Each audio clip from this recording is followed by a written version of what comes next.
নমস্কার বন্ধুরা, সপ্তম শ্রেণীর ভাষাপাঠ বইটির যে দ্বিতীয় অধ্যায়টি রয়েছে সেটি হলো বাংলা বানান। তো এর উপর প্রথম পর্বের একটি ভিডিও এই চ্যানেলে রয়েছে। আজকের এটি হলো দ্বিতীয় পর্বের ভিডিও। এই ভিডিওতে বিভিন্ন বানান সম্পর্কে আলোচনা করব। সঠিক বানান এর কি কি নিয়ম রয়েছে সেইগুলো এই ভিডিওতে আমরা দেখব।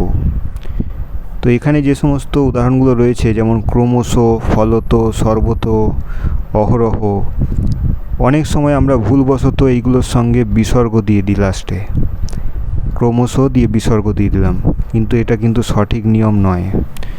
এই ক্ষেত্রে বিসর্গ হবে না, কারণ নিয়ম রয়েছে যে তস সস প্রত্যয়ান্ত শব্দের শেষে বিসর্গ হবে না।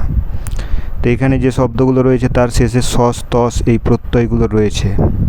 যেমন ক্রমশ, এখানে সস প্রত্যয় আছে। ফলত তস প্রত্যয়, সর্বত তস প্রত্যয়। তো এই যে তস সস প্রত্যয়গুলো রয়েছে, এইগুলো শেষে কিন্তু বিসর্গ হবে না। এমনকি তৎসম শব্দের শেষেও বিসর্গ উচ্চারিত হয় না। সেই জন্য বাংলাতে এই শব্দগুলোর শেষে বিসর্গ লেখা হবে না, উচিত নয়। লিখলে সেটা ভুল হবে। কিন্তু কিছু কিছু ক্ষেত্রে বিসর্গ থাকতেও পারে। সেইগুলো কি? যেমন এইখানে একটা আছে বয়ঃ যুক্ত সন্ধি, এটাকে যুক্ত করে মানে সন্ধি করে হলো বয়স সন্ধি। অধঃ যুক্ত পাত, অধঃপাত। এই শব্দগুলোর ক্ষেত্রে যখন আমরা লিখব বয়স সন্ধি বা অধঃপাত, তখন কিন্তু বিসর্গর ব্যবহার করতে হবে। কেন করতে হবে না, কারণ এইগুলো সন্ধি করার পরও এই বিসর্গগুলো থেকে গেছে, লুপ্ত হয়নি। তাহলে যে সমস্ত বিসর্গ সন্ধিতে সন্ধিবদ্ধ হওয়ার পরও মানে সন্ধি করার পরও এই বিসর্গটা থেকেই যায়, তখন বাংলা বানানেও কিন্তু এই বিসর্গের ব্যবহার করতে হবে। এর পরের যেটা উদাহরণ আছে সেটা হচ্ছে এই যে এখানে একটা সন্ধি রয়েছে যে অহম যুক্ত কার, এটা সন্ধি করে হয়ে গেল ময় হসন্তটার জায়গায় অনুস্বার চলে এলো, দিয়ে হয়ে গেল অহংকার। এর কি নিয়ম রয়েছে? এর নিয়ম রয়েছে যে ক খ গ ঘ এইগুলো যদি পরে থাকে আর পূর্বে যদি ময় হসন্ত থাকে, সেই ক্ষেত্রে ময় হসন্তের জায়গায় সন্ধি করে অনুস্বার হবে। যেমন অহম যুক্ত কার, এখানে ময় হসন্ত আছে, পরে আছে ক। এই যে ক খ গ ঘ চারটির মধ্যে যে কোনো একটি হলেই সেই ময় হসন্তটা উঠে অনুস্বার হয়ে যাবে। সেই জন্য এখানে অহংকার বানানে অনুস্বার আছে। এটা সন্ধির ক্ষেত্রে। কিন্তু যদি কোনো শব্দের ক্ষেত্রে সন্ধি না হয় আর কি, সেই ক্ষেত্রে কিন্তু অনুস্বারের জায়গায় উঁ হবে। যেমন এখানে যে শব্দগুলো রয়েছে অঙ্ক, বঙ্গ, সঙ্গ, আকাঙ্ক্ষা, এইগুলোর কিন্তু কোনো সন্ধি হয় না। প্রকৃতি প্রত্যয় বিশ্লেষণ করা যায়, কিন্তু সন্ধি হয় না, সন্ধি বিচ্ছেদ হয় না। সেই জন্য এখানে কিন্তু অনুস্বার হবে না। যে বানানটা এইভাবে লিখব অ অনুস্বার ক, এইরকম লিখলে কিন্তু সেটা হবে না। এখানে উঁয়ের ব্যবহার করতে হবে অঙ্ক, বঙ্গ, সঙ্গ, আকাঙ্ক্ষা এই শব্দগুলোর ক্ষেত্রে। এর পরের যে নিয়ম সেটি হলো ময় হসন্তর পরে, এখানে যেমন ক খ গ ঘ ছিল, এখানে বলেছে বর্গীয় ব যদি থাকে। আমরা জানি যে দু রকম ব রয়েছে, একটা হচ্ছে বর্গীয় ব, একটা অন্তস্থ ব। অন্তস্থ বয়ের উচ্চারণটা ও এরকম হয়, যদিও বাংলায় অন্তস্থ বয়ের ব্যবহার নেই। হিন্দি, সংস্কৃত ইত্যাদিতে এইগুলোর ব্যবহার আছে। তো সেই জন্য যদি কোনো ক্ষেত্রে দেখা যায় যে ময় হসন্তের পরে বর্গীয় ব আছে, সেই ক্ষেত্রে মটা ময়ই থাকবে। যেমন সমযুক্ত বোধন, এটাকে সন্ধি করলে হবে সম্বোধন। এখানে কিন্তু ম অপরিবর্তিত আছে, মটা ময়ই রয়েছে। কিন্তু যদি এখানে বর্গীয় ব না হয়ে অন্তস্থ ব হতো, সেই ক্ষেত্রে কিন্তু ওটা কি হতো, অনুস্বার হয়ে যেত। অর্থাৎ এখানে যেমন ছিল মটা ময়ই ছিল, এখানে কিন্তু ময়ের জায়গায় অনুস্বার হবে। যেমন কিং বদন্তি, এই যে এই বটা রয়েছে এটা অন্তস্থ ব, এর মতো উচ্চারণ, সেই জন্য এই ক্ষেত্রে কি হবে, এটা অনুস্বার হয়ে যাবে। প্রিয়ং বদা, এই এখানে এটা অন্তস্থ ব, সেই জন্য এই যে জায়গাটা এটা অনুস্বার হবে। এর পরের যে নিয়ম সেগুলো হচ্ছে এই যে শব্দগুলো আছে অর্জন, কর্ম, অর্ঘ্য, সূর্য, এগুলোর কিভাবে বানান হবে।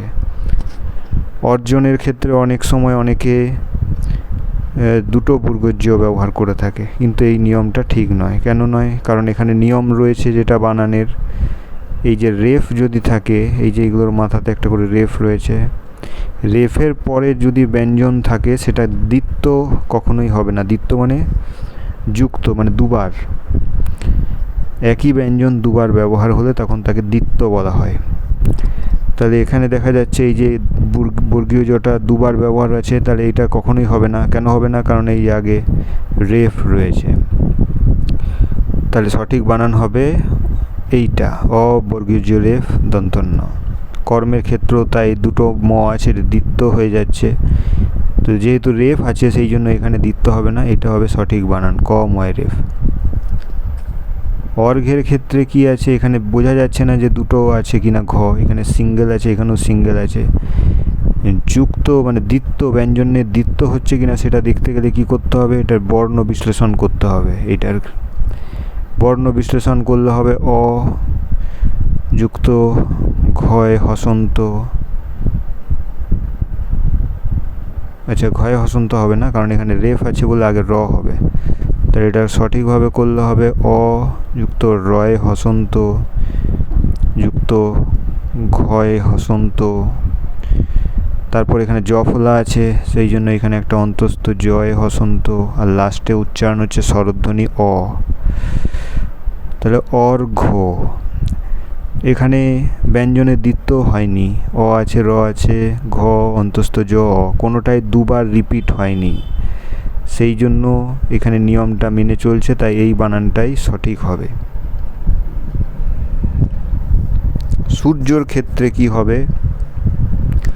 সূর্যর ক্ষেত্রে যদি এটাকে আমরা বর্ণ বিশ্লেষণ করি, দন্তস্বয় হসন্ত যুক্ত দীর্ঘ তো রয় হসন্ত, এখানে একটা অন্তস্থ জ আছে, আবার জ ফলার জন্য আরেকটা অন্তস্থ জ আসবে, কারণ জ ফলা আছে শেষে অ। এখানে কিন্তু অন্তস্থ জটা দুবার ব্যবহার হচ্ছে, তাই ব্যঞ্জন দ্বিত্ব হচ্ছে, সেই জন্য এই বানানটা হবে না সূর্যের ক্ষেত্রে। দন্তস্বয়ে দীর্ঘ অন্তস্থ জয়ের রেফ, এই বানানটি নিয়ম সঙ্গত হচ্ছে। এরপরের যেগুলো রয়েছে সেটা হচ্ছে রি, র, মূর্ধন্য ষ, এই তিনটি বর্ণের পরে, আচ্ছা এটার বিষয়টা হচ্ছে মূর্ধান্য কোথায় বসবে আর কোথায় দন্তন্য বসবে। অনেক সময় আমরা কনফিউজ হয়ে যাই যে মূর্ধান্য কোথায় বসে, দন্তন্য কোথায় বসে, সেই নিয়মটা এখানে দেওয়া আছে। একটা নিয়ম হলো রি, র, মূর্ধান্য ষ, এই তিনটির বর্ণের পরে সবসময় মূর্ধান্য বসে। যেমন এখানে উদাহরণ দেওয়া আছে, রি দিয়ে শব্দ হলো ঋণ, এখানে দন্তন্য হবে না, মূর্ধান্য হবে। রি এর ব্যবহার রয়েছে যেমন এখানে ঘৃণা, এই যে ঘয় রি, এই যে এখানে দন্তন্য হবে না, মূর্ধান্য হবে। তৃণ, এটা তো রি রয়েছে, সেই জন্য মূর্ধান্য। এরপর র যদি থাকে, র যে শুধুমাত্র ডাইরেক্টলি র হবে তা নয়, রেফ থাকলেও হবে, সেটাও র।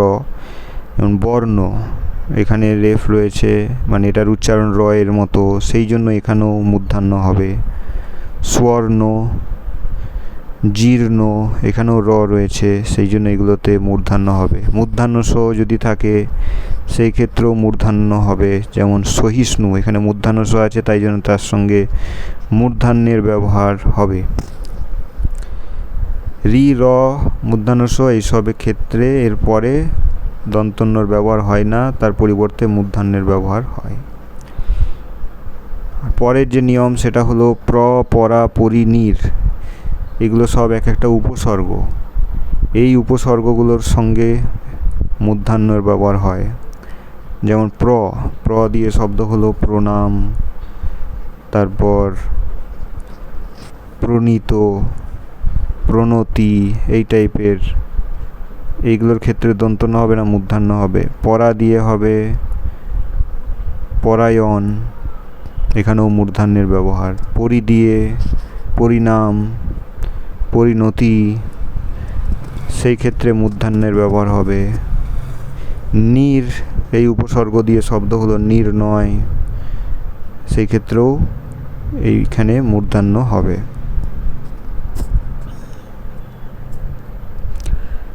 আর মূর্ধন্যের নিয়ম হলো মূর্ধন্য বর্গর যে সমস্ত বর্ণগুলো আছে, যেমন ট ঠ ড ঢ, এদের সঙ্গে সবসময় মূর্ধন্যেরই ব্যবহার হবে। অন্যদিকে ত থ দ ধ, মানে এই যে বর্গটা রয়েছে ত বর্গ, সেই ক্ষেত্রে দন্তন্য বসবে, অর্থাৎ ট ঠ ড ঢ এদের ক্ষেত্রে মূর্ধন্য বসবে, কারণ মূর্ধন্যটা এই বর্গেরই অন্তর্গত। আবার ত থ দ ধ এদের ক্ষেত্রে দন্তন্য বসবে। যেমন উদাহরণ হলো কণ্টক, ট আছে তাই মূর্ধন্য হলো। সেই রকম ঘণ্টা, ট আছে মূর্ধন্য। দণ্ড, এটাতে ড আছে সেই জন্য মূর্ধন্য হলো। কণ্ঠ, এটাতে ঠ আছে তাই মূর্ধন্য হবে। পণ্ডিত, বন্টন, লুণ্ঠন, ঠ আছে তাই মূর্ধন্য হলো। আর ত বর্গের ক্ষেত্রে উদাহরণ হলো যেমন চিন্তা, এখানে দন্তন্য আছে তাই এটা, আচ্ছা চিন্তার ক্ষেত্রে ত আছে সেই জন্য এটা দন্তন্য হয়ে গেল। সেরকম সন্তান, ত আছে, ত বর্গের বর্ণ, সেই জন্য এখানে দন্তন্যর ব্যবহার হবে। মন্দ, মন্দর ক্ষেত্রে কি আছে, দ আছে তাই দন্তন্য হবে। সন্ধ্যার ক্ষেত্রে ধ আছে তাই দন্তন্য হবে। তাহলে এখানে যে নিয়মগুলো দেখলাম সেইগুলো হচ্ছে কোথায় মূর্ধন্য হবে আর কোথায় দন্তন্য হবে। এই ধরনের আরও অজস্র নিয়ম রয়েছে। এই সমস্ত নিয়মগুলো নিয়ে আমরা আবার পরের পর্বের ভিডিওতে আলোচনা করব। ধন্যবাদ সকলকে।